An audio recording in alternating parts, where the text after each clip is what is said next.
सर्दी की शिद्दत में मीना बहू रसोई से बर्तन धोकर आई।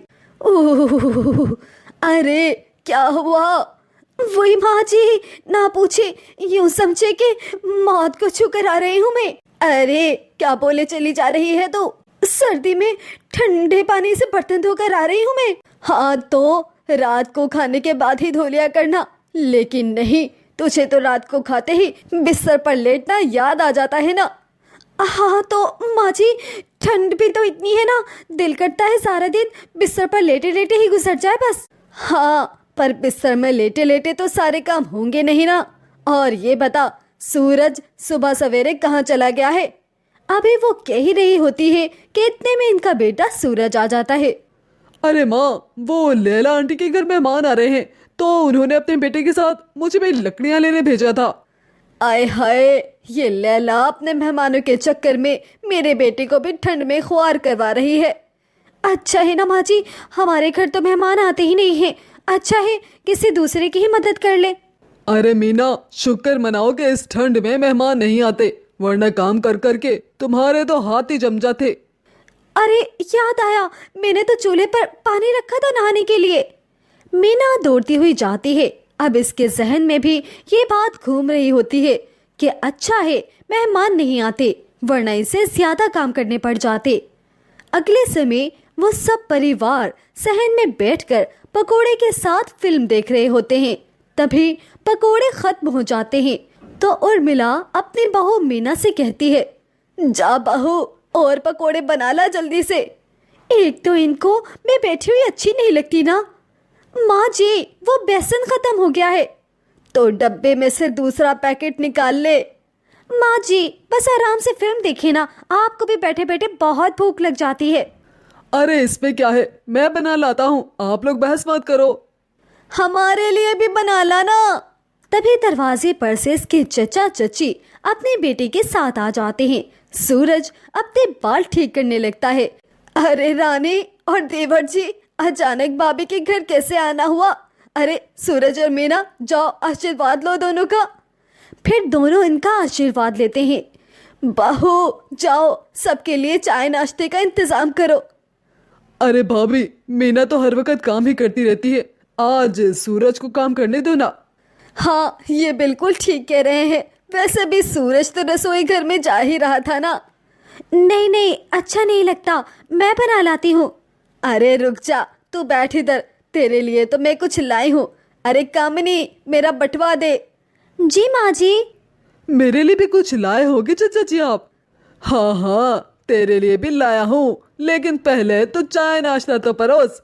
सूरज मुंह बनाता हुआ रसोई में चला जाता है और फिर थोड़ी देर के बाद गर्मा गर्म चाय और पकोड़े ले आता है। सब मिलकर बैठकर खाते हैं और इसी में समय का पता ही नहीं चलता और रात के खाने का समय हो जाता है। मीना और उर्मिला रसोई में आती है। देखा माँ जी, समय गुजरने का तो पता ही नहीं चला। हाँ हाँ, अभी तो और भी पता नहीं चलेगा, जब थोड़ी थोड़ी देर में बर्तन धोने पड़ेंगे, खाना बनाना पड़ेगा, सफाई करोगी ना तो लग पता जाएगा। अब क्या कर सकते हैं माँ जी, काम तो करना ही पड़ेगा ना। अब मेहमानों से तो नहीं कह सकते ना काम करने को। तभी वहां पर कामिनी आ जाती है। क्यों नहीं कह सकते भाभी, बताओ क्या काम करना है, मैं करती हूँ। अरे कुछ नहीं, जाओ तुम अपने भैया के साथ बैठो या टीवी देखो। अरे भाभी, भाई तो बाबा के साथ बाजार गए हैं और अम्मी आराम कर रही है, इसीलिए मैं बोर हो रही थी। और अच्छा है ना, रसोई में रहूंगी तो सर्दी भी नहीं लगेगी। अरे बड़ी पटर पटर जबान चलने लगी है, चल तेरी भाभी सब कुछ संभाल लेगी, तू जाके बाहर आराम कर। अच्छा चलो, पर मुझे रसोई में तो रहने दो। अच्छा ठीक है, रह तू अपनी भाभी के साथ। उर्मिला के जाते ही कामिनी मीना के साथ काम पे लग जाती है और खाना बनाने में मीना का बराबर का साथ देती है। तभी मीना अपने मन में सोचती है, सर्दी में मेहमानों का आना इतना भी बुरा नहीं होता और लोगों से तो वैसे भी रौनक लग जाती है। समय गुजरता है, कभी मीना सबके लिए चाय बनाकर लाती तो कभी कामिनी। तभी एक रोज सब लाउंज में बैठे होते हैं तो रानी कहती है, अरे सर्दी से तो मेरे हाथ जम से गए हैं। अरे बेटा, कहीं आग का इंतजाम हो जाता तो बढ़िया हो जाता। चलो सही है चाची, मैं बाहर बगीचे में हूँ, फायर करता हूँ और साथ में मूंगफली भी खा लेंगे। ठीक है भैया, चले, मजा आएगा। अरे बहू सुन, सुबह नाश्ते में सबके लिए समोसे बनाने की तैयारी करो। एक तो ये सासू माँ मुझे मेहमानों से ज्यादा कष्ट दे रही है सर्दियों में। अरे भाभी, समोसे तो मुझे बनाने दीजिए। आपको तो पता है लल्ला को मेरे हाथ के समोसे कितने पसंद है। अरे क्या कह रही हो देवरानी जी, मैं तुमसे काम करवाऊंगी क्या? अरे तुम तो मेहमान हो।